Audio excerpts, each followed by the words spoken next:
I have a share for you this evening. I have made 3 of these micro mini junk journals. I don't know what else to call them. If you guys have a better name for them, let me know. All 3 of these are made using a Lori Whitloff die.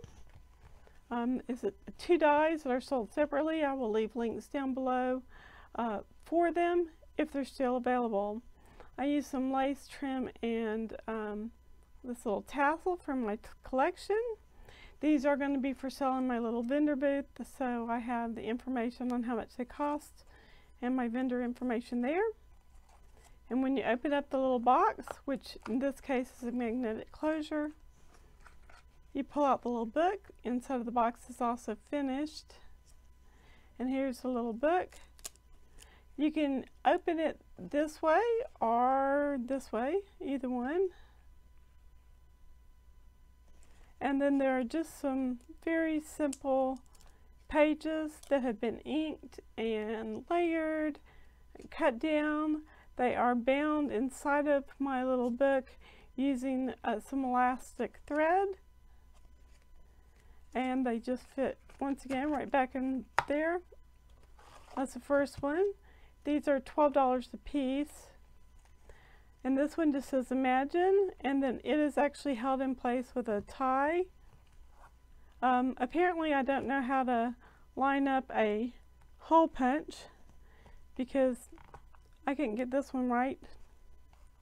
It's got a tiny little key, and when you open this one, the inside of this is actually finished with a napkin that I decoupaged into place. This says Blessed Faith and Dream.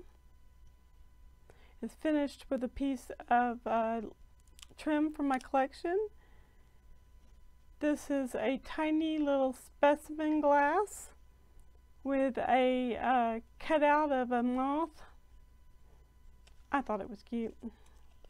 And then once again, these pages are just simply finished with some decoupage and some different kinds of paints, so you can write in them. You could put teeny tiny little pictures.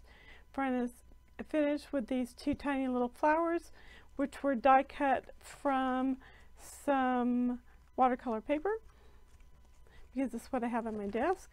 And then once again, so this is the second one. The back of this is finished with just a simple little watercolor flower.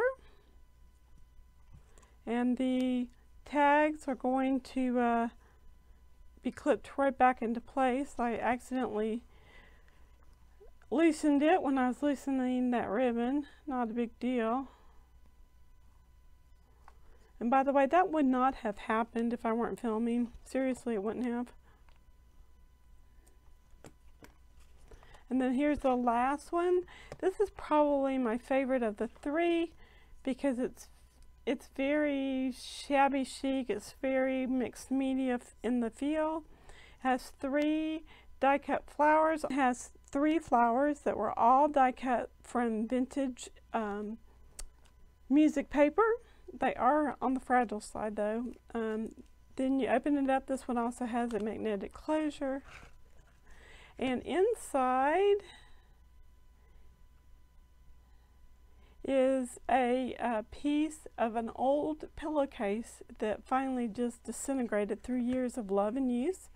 And this book, once again, very simple mixed media collage in this case, with some pages that can be written in.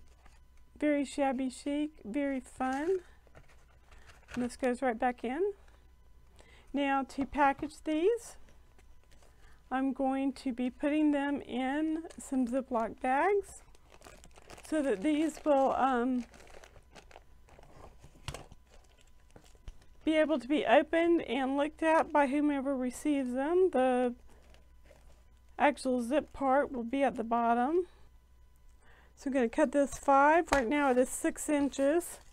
It only needs to be about 3 or 4, so we're going to cut it down to 3. So this is now 3 by 5. Since I'm going to package this, it needs to have the price tag on the outside. let me know down below if you'd like a tutorial from start to finish as to how I made these mini books, and I'll be glad to do one of those for you guys. Please subscribe to my videos if you haven't already. Share my videos on your social media, and give me a thumbs up. Stay happy, be a blessing. Thanks for joining me. Bye for now.